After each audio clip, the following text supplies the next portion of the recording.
నిర్వహిస్తూ వస్తున్నారు ఎప్పటి నుండో. ఆ కార్యక్రమానికి నన్ను అతిథిగా ఆహ్వానించారు భారతీయ విద్యాభవన్కి 25 ఏళ్ల క్రితం. అక్కడికి నేను వెళ్ళాను.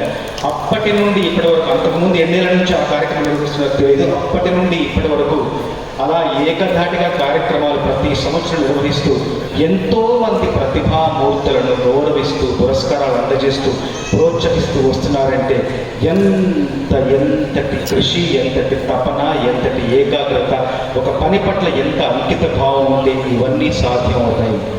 మన కిరణ్ బ్రదర్ని చూసి మనం అన్నీ తెలుసుకోవచ్చు.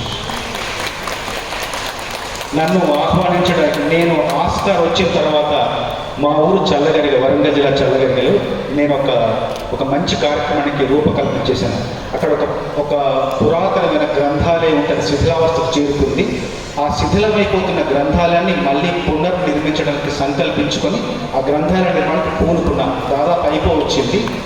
మన కిరణ్ గారు నాకు ఫోన్ చేసి మీరు కార్యక్రమానికి రావాలి భయ్యా అంటే, తప్పకుండా వస్తాను భయ్యా అని చెప్పిన తర్వాత మెల్లిగా ఒక మాట చెప్పారు, కస్టమర్ కేర్లో అడిగినట్టు నేను ఏ విధంగా మీకు సహాయపడగలనా అంటే, ఏం లేదు భయ్యా అంతా బాగుంది జీవితం, దేవుడి దయ వల్ల ఇలా గ్రంథాలయం కడుతున్నాను అంటే తప్పకుండా నా వంతు సహాయం సహకారం అందిస్తానని చెప్పేసి కొంత ఆర్థిక సహాయం ఆ గ్రంథాలయానికి అందజేసిన ఒక ఔదార్యం, ఉదారశీలి కిరణ్ గారు. ఎందుకంటే ఆ చేసిన సహాయం 10 మందికి చెబితేనే దానికి ఒక సార్థకత ఉంటుంది, నాకు సంతోషం, సంతృప్తి కలుగుతుంది.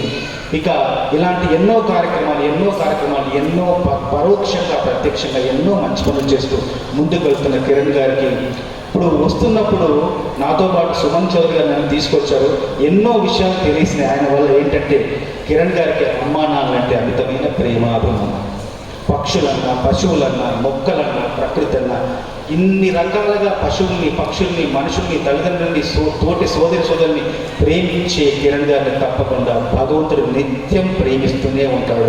నిత్యం కృప, అనుగ్రహం ఆయన మీద కురిపిస్తూనే ఉంటాడు. దీంట్లో ఎలాంటి అనుమానం లేదు. ఇక్కడ మీరందరూ ఎంతో ప్రతిభామూర్తులు, మీరెంతో ప్రజ్ఞాశీలులు, ఎన్నో పురస్కారాలు పొందారు. నేను మీ అందరికీ ఇచ్చే ఒక చిన్న సందేశం ఏంటంటే, నా జీవితంలో ఇప్పుడు నాకు వచ్చిన ఆస్కార్ నా 28 ఏళ్ల కృషికి ఒక నిదర్శనం, ఒక కృషికి ఒక ఫలితం. ఈ 28 సంవత్సరాల్లో 860 సినిమాల్లో 3600కు పైగా పాటలు రాస్తే నాకు ఒక పురస్కారం, ఆస్కార్ పురస్కారం, అంతర్జాతీయ పురస్కారం వచ్చింది. ఈ పాట కీరవాణి గారు, రాజమౌళి గారు చెప్పిన వెంటనే 45 నిమిషాల్లో రాసేసాను. కానీ ఆ పాట పూర్తవడానికి, ఆ పాట పూర్తిగా రికార్డ్ అవ్వడానికి 19 నెలలు పట్టింది. సంవత్సరం మీద 7 నెలలు పట్టింది.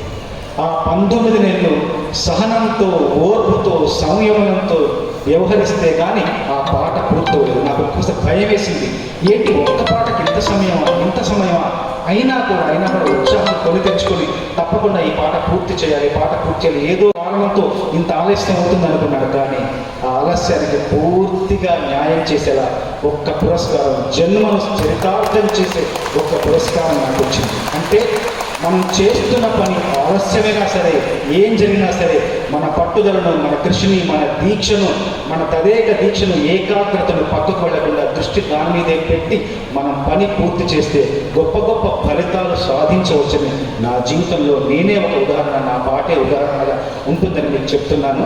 చివరిగా ఒక విషయం చెప్పాలి. పుష్ప సినిమాలో ఒక పాట రాశాను. దాంట్లో కొన్ని వాక్యాలు మీకు తప్పకుండా మీ అందరికీ పనికొస్తాయి. ఎవడ్రా నువ్వు,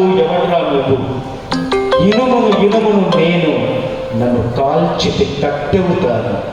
ఎవడ్రా నువ్వు, మట్టిని నేను, నన్ను తొక్కితే ఇటుకవుతాను. ఎవడ్రా నువ్వు, రాయిని నేను, గాయంగా